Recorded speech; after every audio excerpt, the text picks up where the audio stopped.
The cage door hissed open, and a voice told me to run. I did not move. Not yet. I stood in a room built from pale metal and cold light, and I counted the seconds it took the door to finish sliding, because counting is the first thing you do when you refuse to panic. 3 seconds. A slow door. A door built for show, not for speed. That told me something about the people who built this place. They cared more about the performance of danger than danger itself.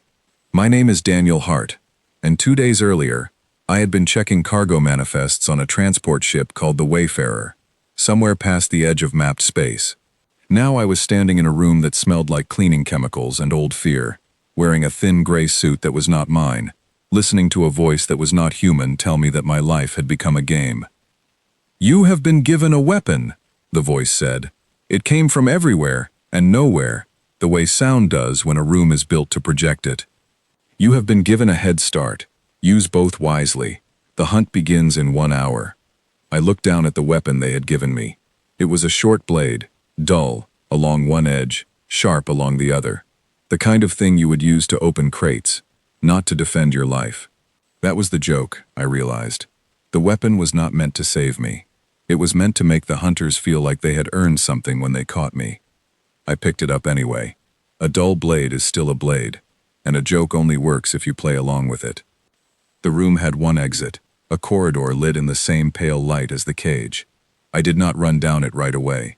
I walked to the wall instead, the one across from the door, and I studied it.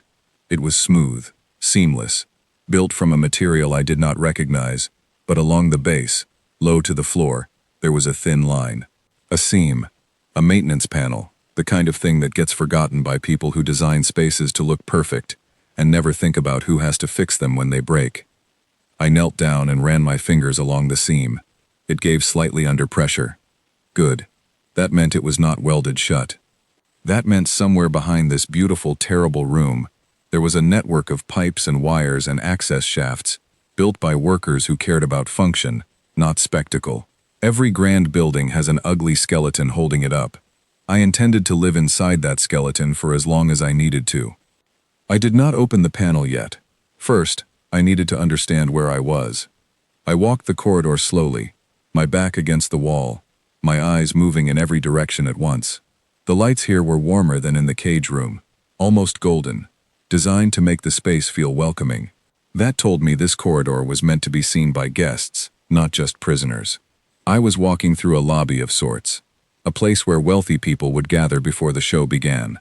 At the end of the corridor, the space opened into a wide viewing hall with a curved window that stretched from floor to ceiling. Beyond the glass was a landscape unlike anything I had seen before. Rolling hills covered in deep red grass, a forest of tall black trees with branches that curled upward like fingers reaching for the sky, and far in the distance, mountains capped with something that glowed faintly blue in the dim light of 2 distant suns. This was the Kesh Preserve. I had heard whispers of it before, traded in nervous voices between traders who did not want to be overheard. A private hunting ground, owned by the wealthiest and most bored members of a dozen alien species, where the rarest game in the galaxy was not an animal at all. It was a person. I pressed my hand against the glass and looked out at the land that was about to become my entire world. Somewhere out there, hidden among the black trees and red grass, there would be traps, sensors, and creatures bred for one purpose.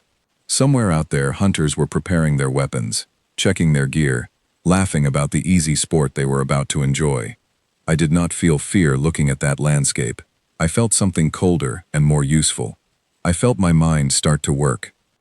A tall alien approached from a side hallway, moving with the unhurried confidence of someone who has never once been afraid in his own home.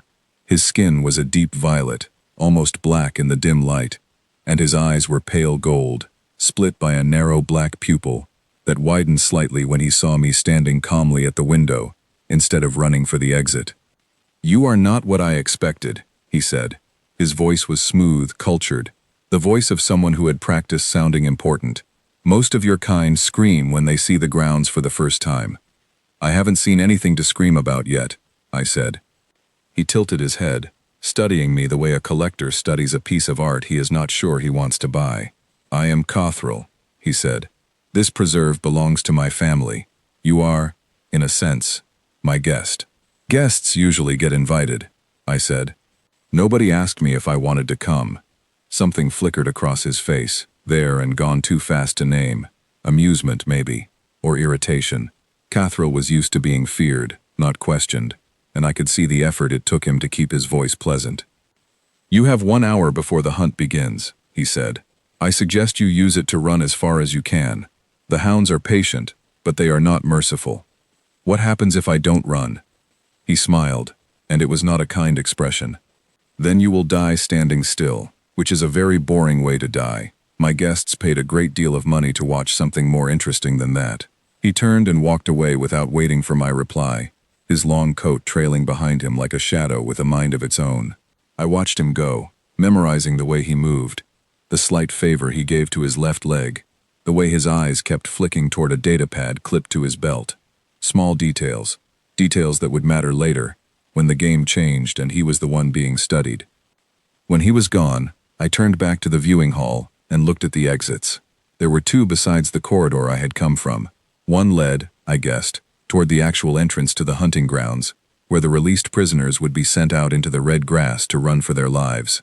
The other led deeper into the building, toward rooms that guests were not meant to see. I chose the second one. This was the first choice that told me everything about how this hunt was designed to work, and the first choice that would tell them everything about how badly they had misjudged me. Every prisoner before me, according to the whispered stories I had heard, had run for the obvious exit, out into the open grounds, because fear makes people run toward open space, and away from enclosed ones. It is an old instinct, older than language. Open space feels like escape. Corridors feel like traps. But I did not grow up trusting old instincts blindly. I grew up learning that the safest place to hide from something fast is somewhere that something fast cannot easily follow. And the hounds I had heard about, the ones bred to run prey down across open ground, would not fit through a maintenance corridor built for repair drones. I found a service door tucked behind a decorative plant that had clearly never needed real water, only the appearance of it. The door was locked. But locks built for keeping curious guests out are not the same as locks built for keeping a determined engineer out. And I had spent 3 years of my life crawling through the guts of cargo ships, fixing things that were never meant to be easy to fix. It took me 4 minutes to get the door open. 4 minutes I did not have to waste, but 4 minutes that would save me hours later. Behind the door was exactly what I hoped to find. A narrow, dim corridor lined with pipes and cables. Cooler here than the guest areas, humming faintly with the sound of machines doing the quiet work that kept the pretty parts of the building running. I stepped inside and let the door close behind me, and for the first time since I had woken up in that cage, I allowed myself a small breath of something like relief. I was still a prisoner. I was still, technically, prey. But I was standing in a place they had not designed for me to be in, and that meant the rules they thought they controlled no longer applied the way they expected. I began to move through the maintenance corridors, mapping them in my head as I went, the way I would map any unfamiliar ship. Left turn, storage alcove, a junction with 3 branching paths. I marked each one mentally, building a picture of the space beneath the preserve's beautiful surface. Somewhere in this network, there would be points where the maintenance systems connected to the main hunting grounds. Drainage. Ventilation. Access points built for workers who needed to service the outer fences and traps. I found the first such point after 20 minutes of careful movement. A wide shaft, angled downward, leading toward what I guessed was a drainage system beneath the red grass fields. Cool air moved through it, carrying the faint smell of the strange plant life outside. I crouched at the edge and looked down into the darkness, and I made my decision. I was not going to run across open ground where the hounds could see me, and chase me, and wear me down, the way they had clearly worn down every prisoner before me. I was going to disappear into the one part of this preserve that the wealthy guests never thought about, the unglamorous machinery that kept their entertainment running smoothly. I was going to become something the hunt had not planned for. Before I climbed down into the shaft, I paused and thought about Cathril's words. He had told me to run as far as I could, expecting the terror to push me across open ground, straight into whatever traps and hounds had been prepared for exactly that pattern of behavior. He had built this entire experience around a single assumption, that fear always looks the same, no matter what species is feeling it. He was about to learn how wrong that assumption was. I climbed down into the shaft, moving slowly, listening for any sound of pursuit. Behind me, somewhere above ground, the hour Cathril had given me was ticking down. Soon, the hounds would be released. Soon the hunt would officially begin, and the wealthy guests of the Kesh Preserve would settle into comfortable seats to watch a screen that showed them their expected story. A frightened human, running across red grass, exhausted, cornered, caught. They were going to watch an empty field instead. The shaft opened into a wider tunnel, and I found myself standing in near total darkness, guided only by the faint glow of small status lights along the tunnel walls, markers meant for maintenance drones, not for me. I reached out and touched the nearest wall, feeling the slight vibration of machinery somewhere deeper in the structure. This tunnel was alive with purpose, just not the purpose Cathril's guests had paid to see. I began walking, keeping one hand on the wall to guide myself, my dull blade held ready in the other, my mind working through everything I had learned in the last hour. The corridors above the ground were built for comfort. The tunnels below were built for function. And function, I was quickly learning, could be turned into something far more dangerous than any hound bred for the hunt. Somewhere far above me, a bell sounded, distant and clear, echoing faintly, even down here in the dark. The hunt had officially begun. I smiled, alone in the darkness, and kept walking. The tunnel branched twice before I found what I was looking for, a narrow vertical shaft with a rusted ladder bolted to one side, leading up toward a grate of thin metal bars.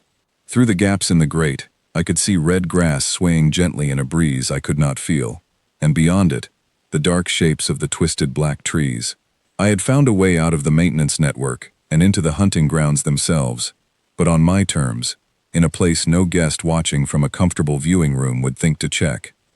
I did not climb up right away. I sat at the base of the ladder and thought.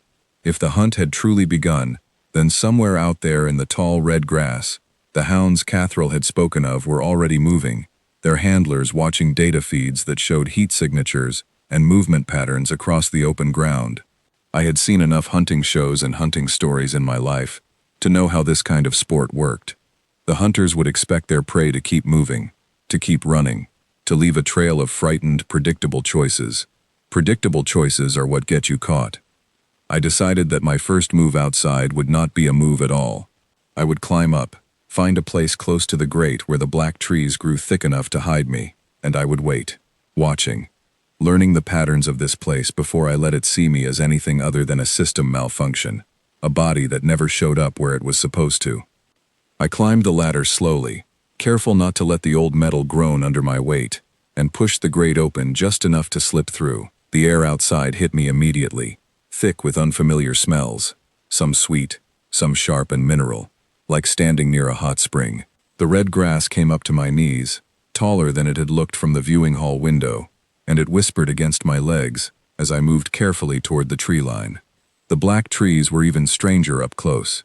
Their bark was smooth, almost like polished stone, and their branches curled upward in slow spirals, ending in clusters of small dark leaves that trembled even without wind. I pressed myself against the trunk of the largest one I could find, and crouched low, watching the open field through a gap in the curling branches.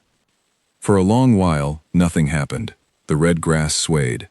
A pair of small flying creatures, something like insects but larger, drifted lazily between the stalks. In the distance, I could hear something that might have been a bell, or might have been an alarm, low and rhythmic, repeating every few seconds.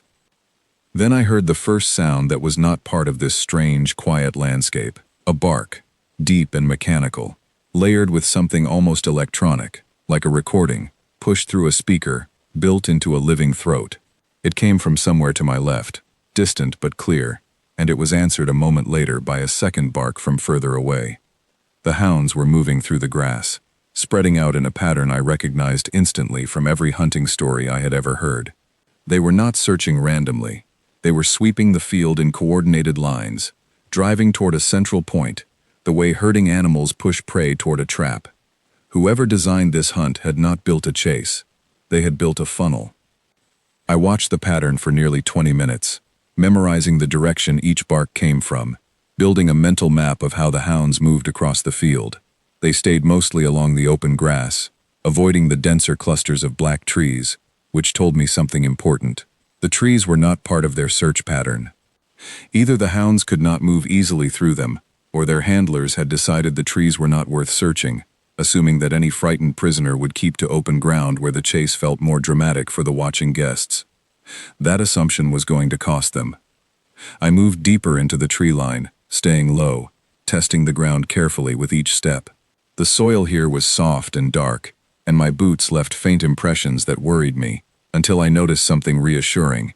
The black trees dropped their small, trembling leaves constantly, covering the ground in a thin layer that shifted with every breeze, erasing footprints almost as quickly as they were made. This forest, whether by accident or design, was good at hiding secrets.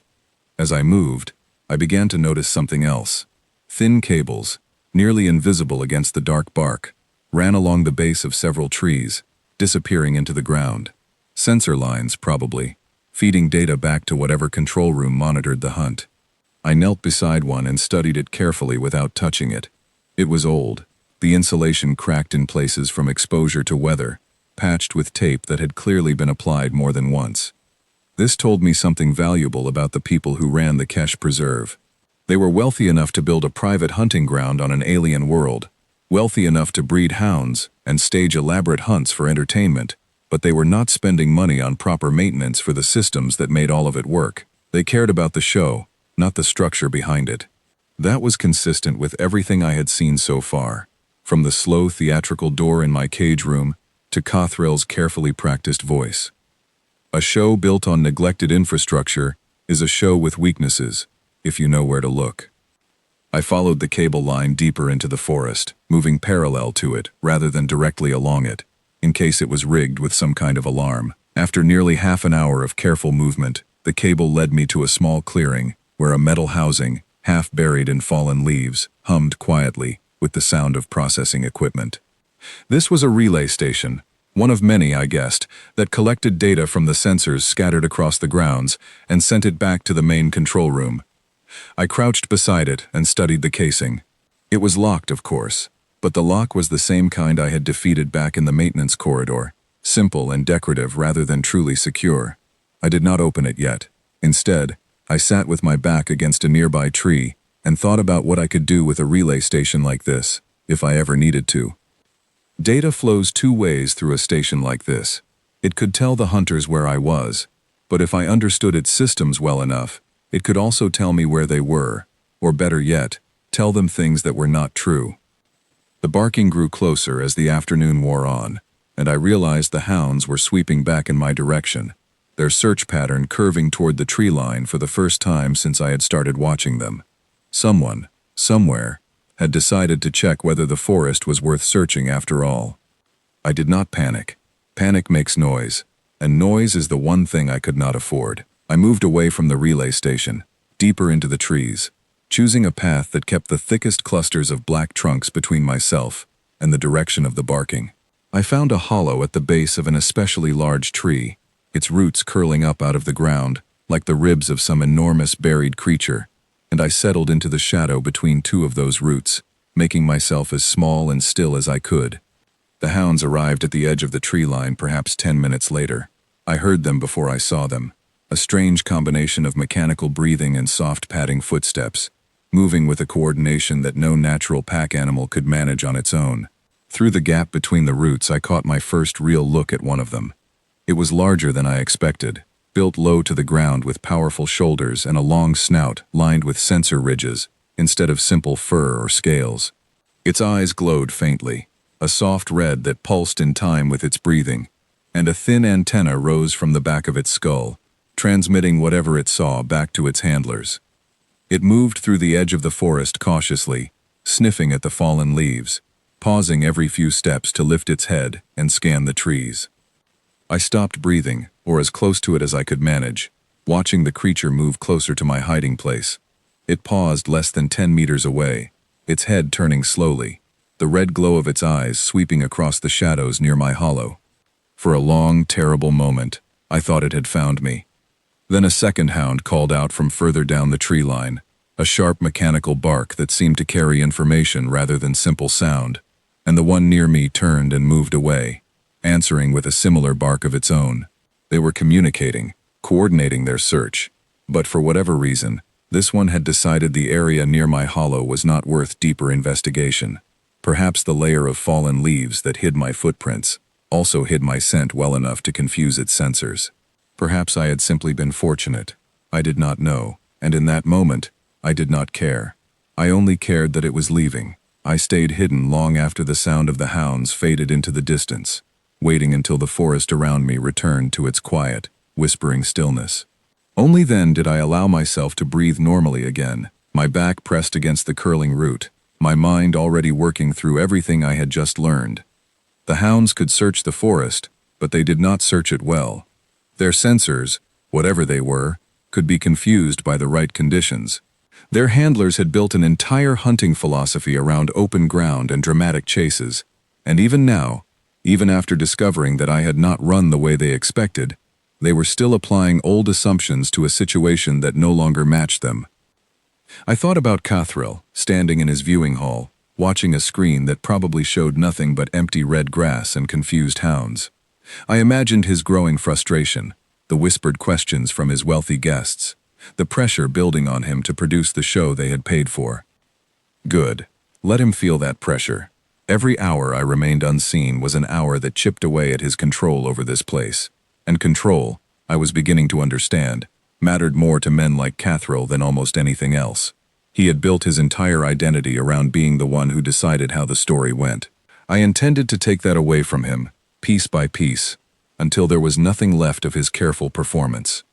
As the light beyond the tree line began to shift, the two distant suns sinking lower and casting long orange shadows across the red grass, I made my way further into the forest, toward the relay station I had found earlier.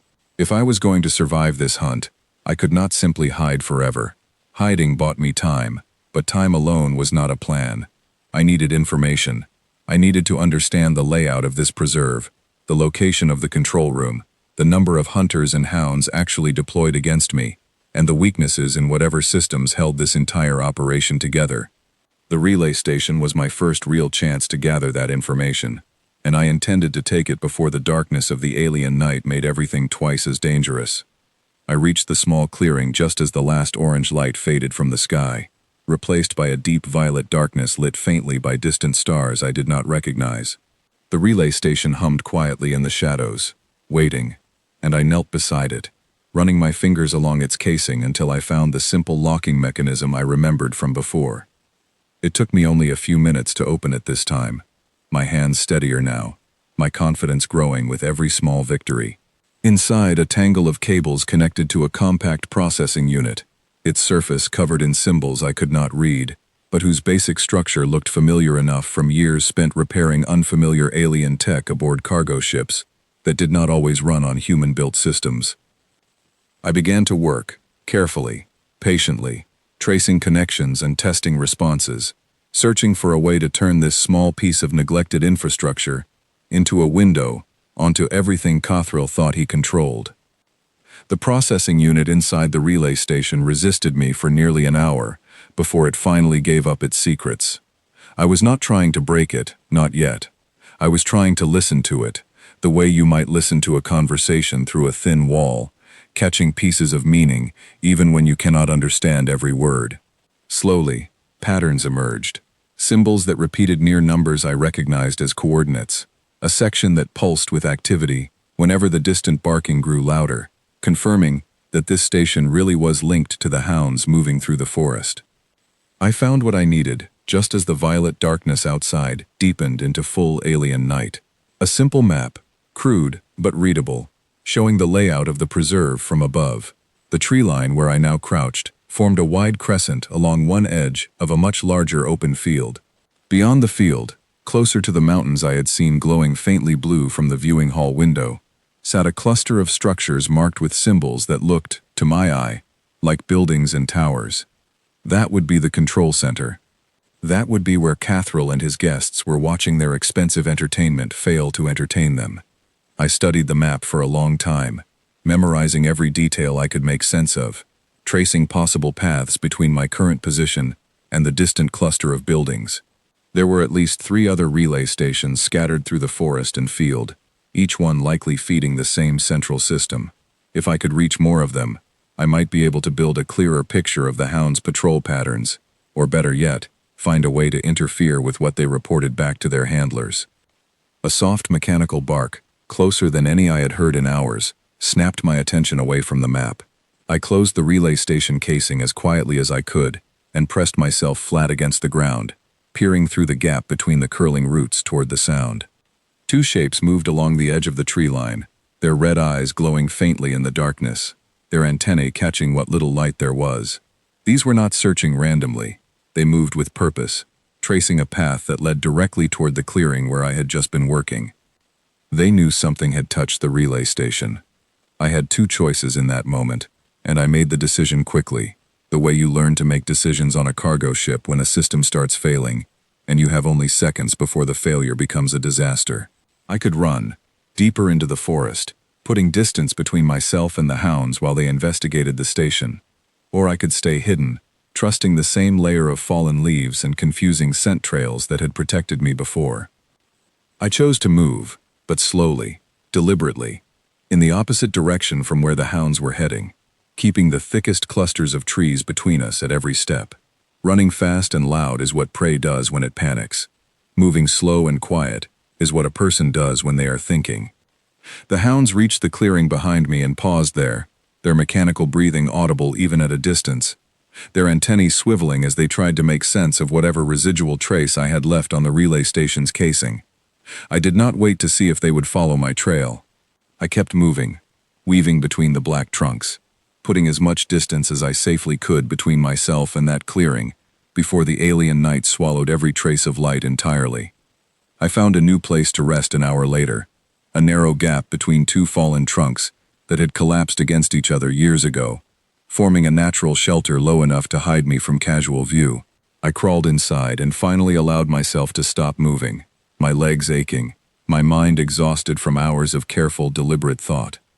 Lying there in the darkness, I found myself thinking not about the hounds, or Catherall, or the wealthy guests watching their disappointing show, but about home. About the stories my grandfather used to tell me when I was young, stories about ancestors who had faced enemies far larger and far more numerous than themselves, and who had survived, not through strength alone, but through patience, through refusing to give their enemies the reaction those enemies expected. He used to say that the animals which only ever run get hunted forever, but the ones that occasionally stop and turn around get left alone, because no predator wants to risk a fight it is not certain it will win. I had always thought of it as a simple saying, the kind of thing grandfathers say, to make children feel brave before bedtime, lying in that narrow gap between 2 fallen trunks, on a world I had never heard of a week earlier, hunted by creatures built for exactly this purpose. I understood it differently. Catherall and his guests had built this entire preserve around a simple, comfortable assumption that anyone they captured would behave the way frightened prey always behaved, running, hiding, eventually collapsing from exhaustion in the open ground, where the drama of the chase could be properly enjoyed. They had never considered what would happen if their prey refused to play that role. They had never considered that some species, faced with an unfair fight, do not simply run until they cannot run anymore. Some species turn the unfairness back around and make their hunters question whether the hunt was worth starting in the first place. I slept in short, careful stretches through the remainder of that first night, waking often at every distant sound, my hand never far from the dull blade they had given me as a joke. By the time the 2 suns began to rise, painting the sky in soft shades of orange and pale gold, I had a plan forming, rough but real, built from everything I had learned about the relay stations, the hounds, and the neglected infrastructure holding this entire operation together. I emerged from my shelter as the light strengthened, moving carefully back toward the tree line, watching the open field beyond it for any sign of movement. The red grass swayed gently in the morning breeze, empty and quiet, giving no indication of the hounds that had passed through it only hours before. I decided it was time to find the second relay station. The map I had studied the night before suggested it sat further along the crescent of forest, closer to the mountains, roughly 2 hours of careful walking from my current position. I set out at a steady pace, staying just inside the tree line where the shadows were deepest, pausing every few minutes to listen for any sound of pursuit. The forest here began to change gradually as I walked. The black trees grew taller and closer together, their curling branches forming a canopy thick enough to block most of the morning light, turning the ground beneath into a permanent twilight. Strange, pale fungus grew along some of the trunks, glowing faintly even in daylight, casting soft blue light across patches of the forest floor. It was beautiful in a way I had not expected, and for a brief moment, walking through that quiet, glowing forest, I almost forgot that I was being hunted at all. Almost.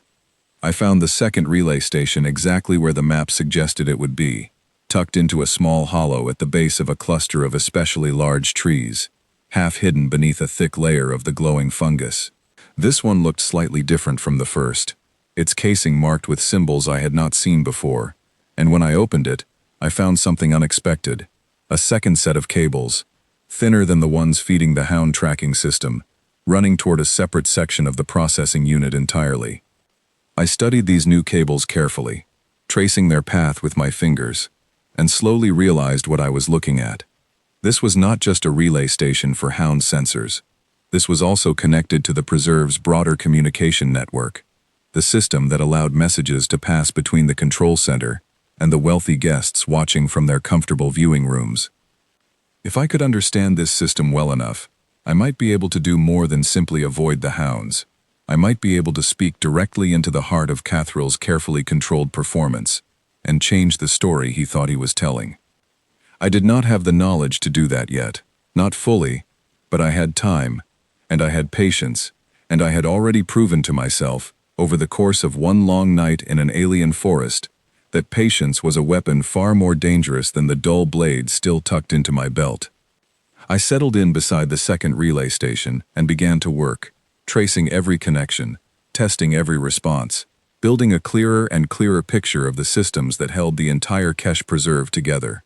Somewhere far above me, in a viewing hall lit with warm golden light, Cathrill and his guests were surely growing more frustrated with every passing hour of empty red grass and confused hounds. Let them wait. I had all the time in the world, and every hour that passed was another hour spent turning their careless neglect of their own infrastructure into the very tool that would end their game. By midday, I had learned enough to know that the communication system ran through a central hub somewhere near the cluster of buildings I had seen on the map, and that smaller relay stations like this one acted as simple repeaters, passing signals along without truly processing them.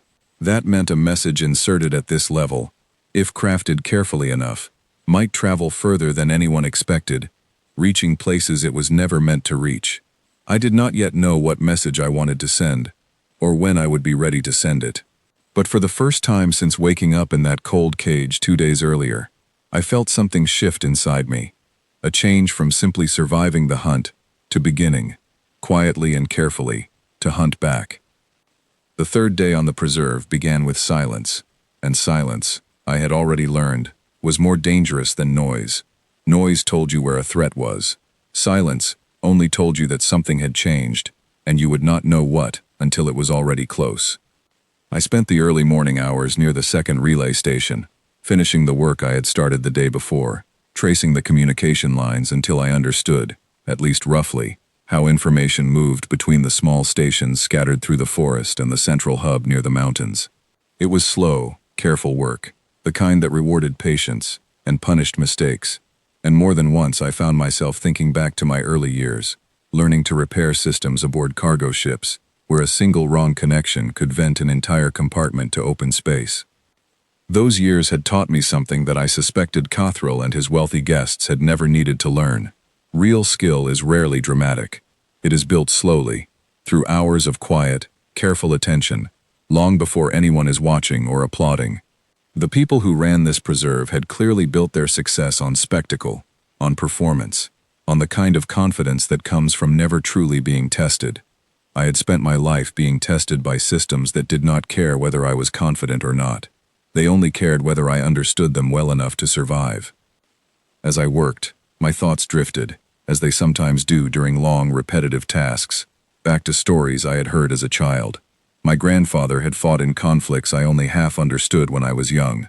Wars fought not against strange alien hounds, but against other humans, in deserts and mountains far from the comfort of home. He rarely spoke about the details, but he spoke often about the lessons, the ones he wanted to make sure survived even after the memories faded. He used to tell me that history is full of powerful groups who assumed that fear always looked the same, and who paid dearly for that assumption. Empires that expected conquered peoples to simply accept their new masters, only to find rebellion waiting in the shadows for years, sometimes generations, until the moment was right. Armies that expected smaller, weaker opponents to retreat and negotiate, only to discover that some opponents, when pushed far enough, stopped calculating the odds and simply refused to be pushed any further. Humanity, he told me, had learned this lesson many times, on many different battlefields, against many different kinds of enemies. We had learned that surviving as a species did not always mean being the strongest, or the fastest, or the most numerous. Sometimes it meant being the group that everyone else eventually learned not to underestimate, because the cost of underestimating us had been paid, again and again, by people who assumed we would behave exactly as expected. I finished my work at the relay station as the memory faded, and sat back against the curling roots nearby, looking out at the soft blue glow of the fungus covering the forest floor. 2 days ago, I had been running, hiding, surviving one careful decision at a time. Now, for the first time, I found myself thinking not about how to avoid this hunt, but about how to end it entirely, on terms that Cothrell and his guests had never imagined. The dull blade at my belt was never going to be the tool that decided this. My mind was, and my mind had spent 2 days gathering exactly the kind of knowledge that turns a hunting ground into a trap for the hunters instead. I began moving again shortly after, following the tree line further along its crescent shape, watching for any sign of the hounds or their handlers. The forest grew quieter as I walked, the glowing fungus giving way slowly to patches of pale moss, and the black trees themselves grew shorter and more twisted, as though the land here had been shaped by some harsher weather than the gentle warmth I had felt closer to my first hiding place. It was in this stretch of twisted, shorter trees that I found the first real sign of the preserve's true purpose, hidden beneath a layer of fallen leaves and pale moss. A wide, shallow pit, carefully disguised, its edges lined with something that glinted faintly, even in the dim forest light. A trap, clearly built for prey that ran blindly across the forest floor without watching where they placed their feet. I studied it carefully from a safe distance, noting its size, its position, the way it had been placed at a natural choke point between 2 clusters of twisted trees. Whoever designed this trap understood something about fear-driven movement, about how a frightened, exhausted person running through unfamiliar terrain rarely watches the ground closely enough to notice something like this until it is too late. I marked the trap's location carefully in my memory, then continued on, more cautious now, watching the ground as closely as I watched the shadows around me. If there was one such trap in this stretch of forest, there would likely be others, each one a small piece of evidence about how this hunt had been designed to work, and each one a tool I might be able to use, eventually, against the very people who had built it. I found the third relay station just before the 2 suns reached their highest point in the sky, tucked into a hollow near a cluster of pale, twisted trees, its casing worn and weathered from years of exposure. This one, I discovered as I opened it, connected not to the hound tracking system or the general communication network, but to something else entirely. A small section of the processing unit dedicated to environmental controls, adjusting temperature and light levels across different sections of the preserve, to keep the strange plant life healthy and the hunting grounds looking their most impressive for the wealthy guests watching from above. At first, this seemed less useful than the other systems I had studied, until I began tracing the connections more carefully and realized that the environmental controls were linked, in a roundabout way, to the same central hub that handled communication and hound tracking. Every system in this preserve, it seemed, eventually connected back to that same cluster of buildings near the mountains, the heart of Cothrell's carefully constructed performance. That gave me an idea, rough and still forming, but real enough that I sat beside the relay station for nearly an hour, working through the possibilities in my mind. If every system connected back to the same central hub, then a disruption introduced carefully enough, at the right point, might not simply confuse one section of the hunt. It might ripple outward, touching everything at once, turning a carefully controlled performance into chaos. I was not ready to attempt something like that yet. I did not fully understand the systems involved, and a mistake at this stage could reveal my location, or worse, alert Cothril to exactly how much I had already learned. But the idea took root in my mind, growing steadily as I continued my careful exploration of the forest, the traps, and the neglected infrastructure that held this entire operation together. As the afternoon light began to soften, I heard the distant barking of the hounds again, closer than it had been in hours, moving in a pattern that suggested a fresh search sweep had begun. I retreated deeper into the twisted trees, finding a narrow gap between two large boulders that offered better cover than the fallen trunks I had used the night before, and settled in to wait, watching the forest floor carefully for any sign of pursuit. The hounds passed closer this time than they had before, their mechanical breathing audible even through the thick moss and twisted branches separating us. I counted 3 distinct voices among their barking, more than I had heard on the first day, which told me that Cothril, frustrated by my continued absence from his expensive show, had likely deployed additional hounds to expand the search. Good. Every additional hound was another resource pulled away from wherever Cothril and his guests were watching, another piece of evidence that the preserve's carefully rehearsed performance had failed to account for prey that refused to behave the way prey was supposed to behave. I stayed hidden until the barking faded once more into the distance, then continued my careful exploration, mapping the forest's hidden traps and relay stations with the same patient attention I had once given to mapping the failing systems of unfamiliar cargo ships. By the time the 2 suns began to set again, painting the sky in deep shades of orange and violet, I had found 2 more traps hidden beneath the forest floor, marked their locations carefully in my memory, and traced enough of the preserve's systems to understand, at least in rough outline, how everything connected back to that distant cluster of buildings near the mountains. I found a new place to shelter as the alien night settled in once more. A small cave formed between the roots of an especially ancient tree, its opening narrow enough that I could block it easily with fallen branches if needed. Sitting there in the darkness, listening to the quiet sounds of the forest settling around me, I thought again about my grandfather's stories, about the lesson he had wanted so badly to pass down to me. Cothril had built his entire performance around the assumption that fear always looked the same. I had spent 3 days proving him wrong, one careful decision at a time. Tomorrow, I decided, I would stop simply proving him wrong and start making him understand exactly how badly he had misjudged the situation he had created for himself. The hunt was no longer something happening to me. It was becoming something I was beginning, quietly and carefully, to control. On the 4th morning, I woke to the sound of raised voices, carried faintly across the forest by a wind that had shifted direction sometime in the night. They were too distant to make out clearly, but the tone was unmistakable. Frustration, anger, the particular sharpness of important people who are used to getting what they want and are discovering, slowly and painfully, that this time they will not. I moved carefully toward the sound, staying deep within the tree line, using the twisted trunks and pale moss for cover. The voices grew clearer as I approached the edge of the forest closest to the field, and I recognized one of them immediately. Cothril, his cultured, practiced tone stretched thin with something he was clearly trying very hard not to show. I found a position behind a cluster of boulders where I could observe without being seen, and looked out across the open field toward a small gathering near the tree line. Cothril stood there, along with 2 other aliens I did not recognize, their postures stiff with barely controlled tension. Between them stood a 4th figure, one of the hound handlers, judging by the equipment strapped across his shoulders, but he was not standing the way the others stood. He was swaying slightly, his eyes fixed on some distant point none of the others could see, his hands trembling at his sides. Cothril was speaking to him sharply, demanding answers, but the handler did not respond in any way that suggested he understood the question at all. I did not know exactly what had happened to him, and I did not need to know. It was enough to understand that something in this forest, something connected to the traps and shadows and careful, patient waiting that I had spent 3 days perfecting, had left this experienced hunter unable to function. Whether it was something he had seen, or simply the accumulated strain of searching for prey that refused to behave as prey should, I could not say.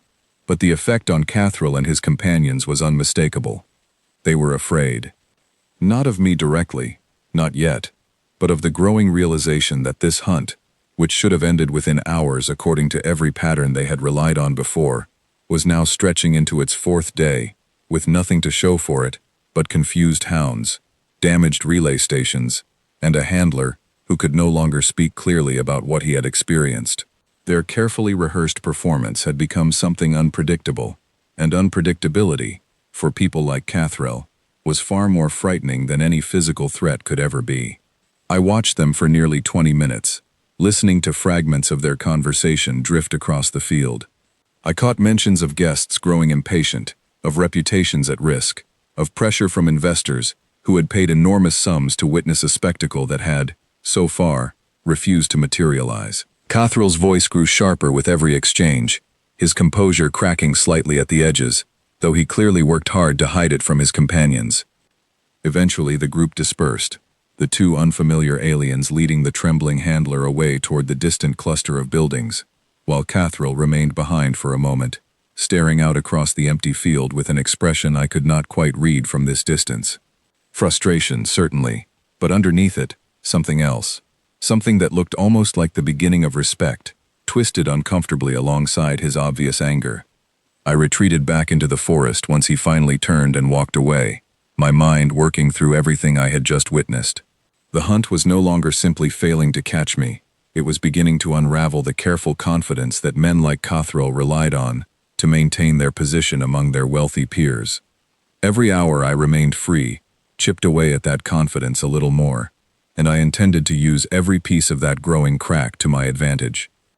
I spent the rest of that morning working my way back toward the relay stations I had already mapped, refining my understanding of the systems that connected them, testing small, careful adjustments that I hoped would go unnoticed by anyone monitoring the network from the central hub.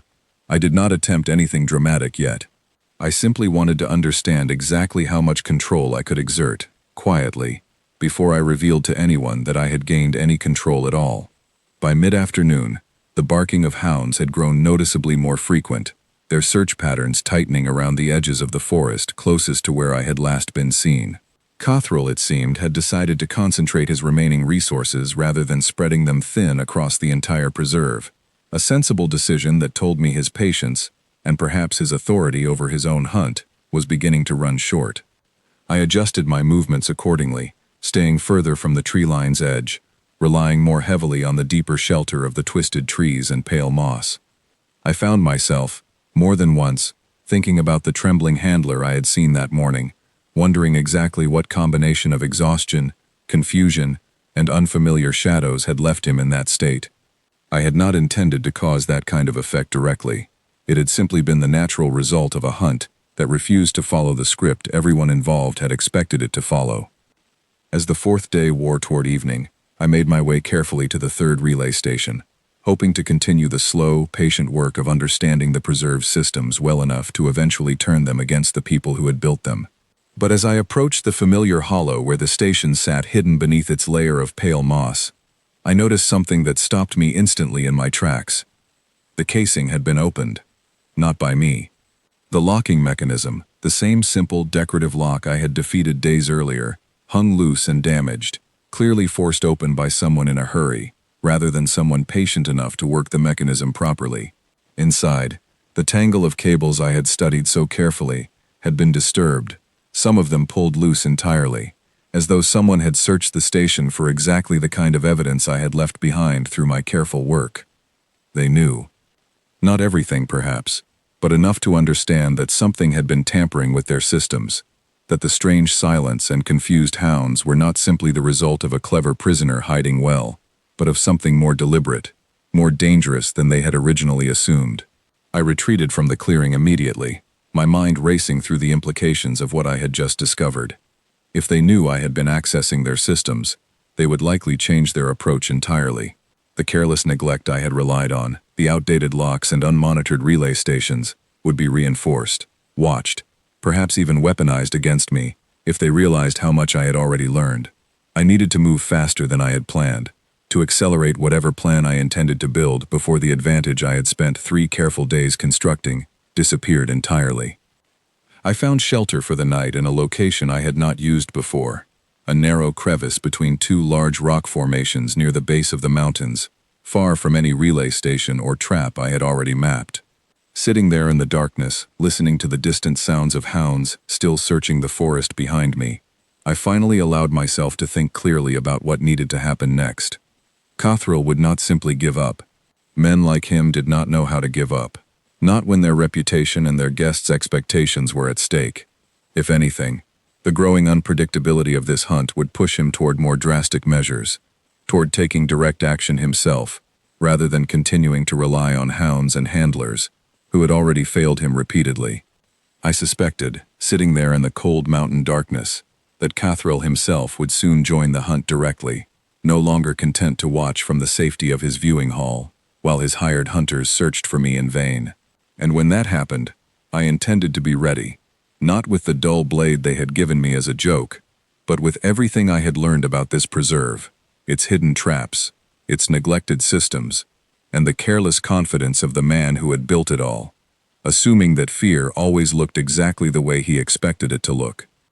I closed my eyes that night with a plan finally taking clear shape in my mind, no longer a rough idea, but something close to a real strategy, built from 4 days of patient observation and careful, quiet work.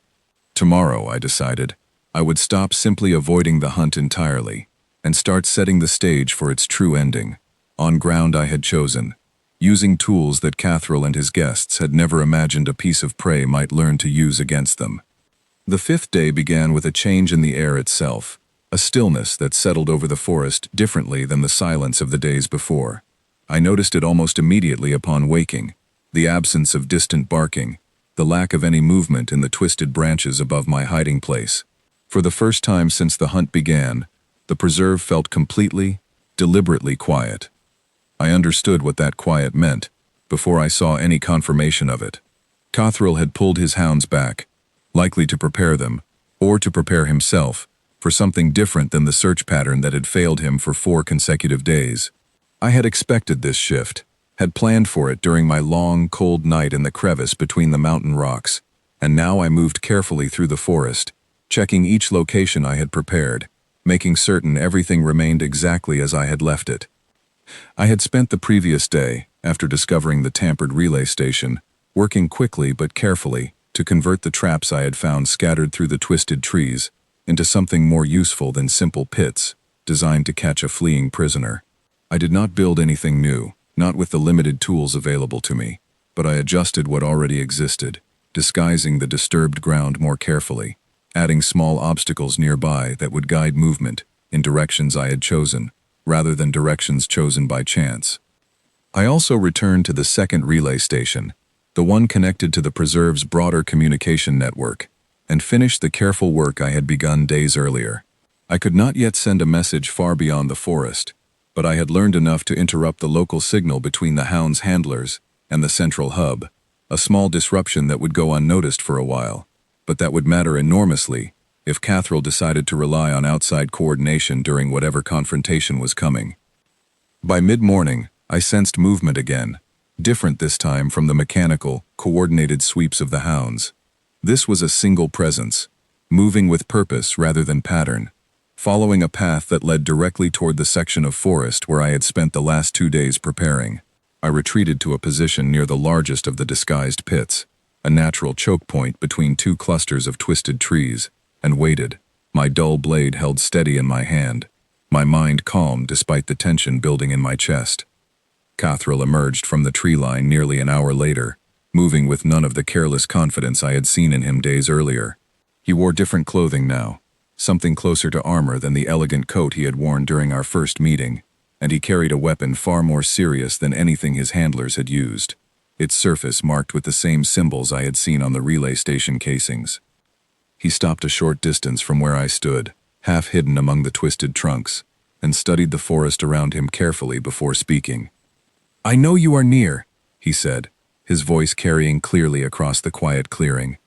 "My handlers have failed me for 4 days. I will not fail myself." I stepped out from the shadows, my dull blade still lowered, meeting his gaze directly. Something flickered across his face when he saw me, surprise perhaps, that I would show myself so openly after days of careful hiding. "You built this place assuming fear only looks one way," I said. I spent 4 days proving you wrong. I don't need to hide from you anymore." His grip tightened on his weapon, and for a moment, neither of us moved, the tension between us stretching taut across the quiet clearing. Then he stepped forward, closing the distance between us, with the confidence of someone who had trained for exactly this kind of confrontation. Someone who believed, despite everything that had happened over the previous 4 days, that he still held every advantage. I let him come closer, watching his footing carefully, guiding his path with small, deliberate movements of my own, steering him toward the disguised pit I had prepared the day before. He noticed my movement, adjusted his own path slightly to compensate, exactly as I had hoped he would, his focus locked entirely on closing the distance between us, rather than watching the ground beneath his feet. The ground gave way beneath him with a soft, sudden collapse, and he fell into the shallow pit with a sharp cry of surprise, his weapon skittering away across the forest floor. I moved quickly, before he could recover his balance, or reach for the weapon again, closing the remaining distance, and pressing my advantage while he was still off balance. He fought back, of course, stronger than I expected, his training clearly extensive despite his apparent overconfidence. But 4 days of careful preparation had given me every advantage that mattered in that narrow, confined space. I used the terrain itself against him, the curling roots and twisted branches that had become as familiar to me as the corridors of any cargo ship I had ever served aboard, keeping him off balance while he struggled to find solid footing in the loose soil of the pit. The confrontation ended quickly once it truly began, not because I was stronger than Cothrell, but because I understood the ground we were standing on far better than he did, and because I had spent 4 patient days ensuring that understanding would matter more than his weapon or his training when this moment finally arrived. He went still eventually, breathing hard, pinned securely enough that further struggle would only exhaust him further, and I stepped back, my own breath coming heavy, my hands steady despite the pounding of my heart. "You could have simply let me go," I said, looking down at him. "Days ago, before any of this became necessary." "You are prey," he said, though the confidence had drained almost entirely from his voice now, replaced by something closer to genuine confusion. "Prey does not think, prey does not plan, prey runs, and eventually, prey is caught." "I'm not your prey," I said. "I never was. You just hadn't met anyone who refused to play that role yet." I did not take his life in that clearing, though I suspect he expected me to, given everything his own hunt had likely taught him to expect from a cornered opponent. Instead, I searched him carefully, finding a small data device clipped to his belt, similar to the one I had noticed during our first meeting days earlier, and removed it, before stepping back and allowing him to slowly, painfully, extract himself from the pit. "What is that?"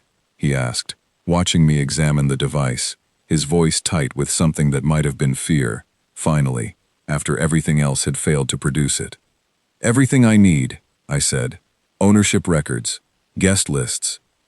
Whatever you've been keeping on this thing that proves exactly what happens on this preserve, and exactly who has been paying for it." He said nothing, staring at me with an expression I finally recognized, something I had not seen from him during any of our previous encounters. Not anger, not frustration, but genuine, dawning understanding of exactly how badly he had misjudged the entire situation from the very beginning. I left him there in the clearing, still recovering from the confrontation, and made my way quickly back toward the second relay station, the data device secured carefully in my grip.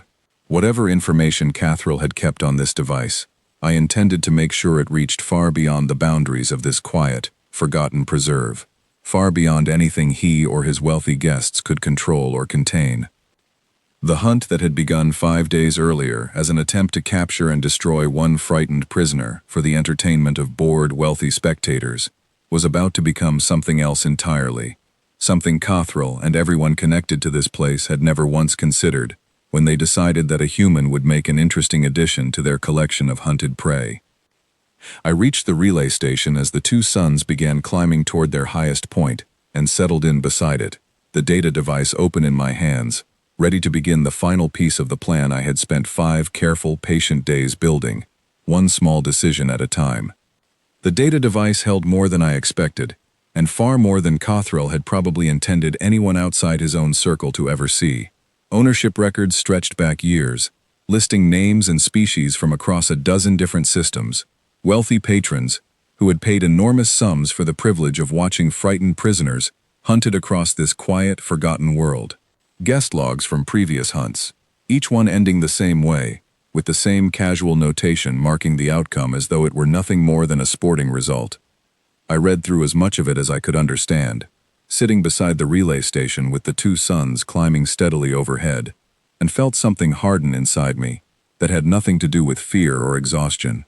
This preserve was not a single cruel accident. It was a business, carefully maintained, quietly profitable, built on the assumption that no one taken here would ever survive long enough to tell anyone what they had seen. I intended to prove that assumption wrong in the most public way I could manage. Using what I had already learned about the communication systems linking the relay stations to the central hub, I began working to combine the recorded data on Cathryl's device with a message of my own, something simple and direct, something that could not be mistaken for anything other than exactly what it was. I did not have the skill or the equipment to disguise my intentions or make the transmission difficult to trace. I did not want to. I wanted whoever received this message to know exactly where it came from and exactly what it meant. It took most of the afternoon to prepare everything properly, testing each connection carefully to avoid the kind of mistake that might corrupt the data before it ever reached beyond the preserve's boundaries. By the time the light began to soften into evening, I had built something I believed would work, a single transmission carrying both the recorded evidence from Cathryl's device and a short message recorded in my own voice, describing exactly what this preserve was and exactly what had happened here over the previous 5 days. I did not ask for rescue in that message. I did not know, sitting alone beside a relay station on a forgotten world, whether rescue was even possible. Instead, I made something closer to an announcement, a warning, meant for anyone who might be listening across whatever networks this signal could reach. Humanity was not a resource to be hunted for entertainment. Any group that mistook us for easy prey would eventually learn, the way Cathryl and his guests were learning now, that some prey does not simply run until it is caught. I sent the transmission as the last light faded from the sky, watching the small indicator on the relay station's casing pulse steadily as the signal traveled outward, carried through whatever network of stations and hubs connected this quiet corner of space to the wider galaxy beyond. I had no way of knowing, in that moment, who would receive it, or how long it would take, or whether anyone capable of acting on it even existed within reach. I only knew that I had done everything I could, using nothing but patience, careful observation, and the same quiet determination that had carried me through 5 days of a hunt designed to end within hours. Whatever happened next was no longer entirely within my control, and for the first time since waking in that cold cage, I allowed myself to simply rest, sitting beside the humming relay station as the alien night settled fully around me. The following days passed slower than any of the 5 before them. Cathril did not return to the forest personally, and the hounds that continued their occasional, half-hearted sweeps through the tree line seemed to have lost whatever coordinated purpose had driven them during the earlier days of the hunt. I moved carefully between my known shelters, rationing what little food I had managed to gather from the strange plant life growing throughout the preserve, watching the sky more often than I watched the ground, waiting for some sign that my transmission had reached anyone at all. On the 9th day, I finally received an answer, though not in any form I had expected. I was resting near the mountain crevice when the ground itself began to tremble, faintly at first, then more clearly, a deep vibration that seemed to come from somewhere far above, rather than from anywhere within the preserve. I emerged carefully from my shelter and looked up at the sky, and saw something that made my breath catch in my throat for the first time since this entire ordeal had begun. Ships. Human ships, their hulls unmistakable even from a great distance, descending slowly through the atmosphere toward the cluster of buildings near the mountains where Cathril and his guests had watched their failed entertainment for 9 long days. I did not know how they had found this place so quickly, or how many other transmissions like mine had been sent from other preserves scattered across other forgotten corners of space. But I understood, watching those ships descend, that my message had done exactly what I hoped it would do. It had been heard. I made my way toward the mountains as quickly as I dared, staying cautious even now, unwilling to trust that the danger had fully passed simply because help had finally arrived. By the time I reached the edge of the forest closest to the cluster of buildings, the ships had already landed, and figures in familiar uniforms were moving methodically through the compound, securing the area with a calm, practiced efficiency that told me these were not simply rescuers responding to a single distress call, but a force that had come prepared for exactly this kind of operation. A woman near the lead ship noticed me emerging from the tree line and called out immediately, her voice carrying clearly across the open ground, and within moments, I found myself surrounded by people speaking my own language, offering food and medical attention, and careful, gentle questions about everything that had happened to me over the previous 9 days. I answered as best I could, exhausted but steady, watching over their shoulders as other figures in uniform escorted Cathril and several of his guests out of the buildings, where they had spent 9 days watching a hunt that had never gone the way they expected. His confidence was gone entirely now, replaced by something close to genuine fear, as he watched ship after ship continue descending toward the preserve, far more than would ever be needed to secure a single quiet hunting ground. I learned later, once I had been given time to rest and recover aboard one of the ships, that my transmission had not been the only one received that week. Other preserves, other forgotten hunting grounds scattered across distant systems, had also been discovered, their locations and records shared through networks I had never fully understood, uncovered by others who had survived long enough, through patience, or luck, or sheer stubborn refusal to behave the way frightened prey was supposed to behave, to send their own warnings out into the dark. Humanity, it seemed, had not simply been hunted quietly for the entertainment of wealthy strangers. We had been hunted, and in hunting us, whoever ran these preserves had finally taught enough of us exactly how dangerous it was to mistake patience for weakness and stillness for surrender. Standing on the deck of that ship, watching the Kesh Preserve grow smaller beneath us, as we lifted away from the world where I had spent 9 days, learning exactly how far patience and careful thought could carry a person through an impossible situation, I understood that this was not truly an ending. It was closer to a beginning, the first quiet ripple of a much larger response that was only just starting to spread outward across the galaxy. Somewhere out there, other preserves still operated. Other wealthy guests still gathered to watch other hunts, confident in the same careless assumption that had cost Cathril everything he once believed he controlled. They had not yet learned what I had spent 9 long days teaching one hunting ground at a time. They would learn soon enough. The ships descending toward every hidden preserve across a dozen distant systems carried more than soldiers and rescue teams. They carried a message far larger than the one I had sent from a single forgotten relay station, a message that no wealthy hunter, no matter how confident, would be able to ignore for much longer.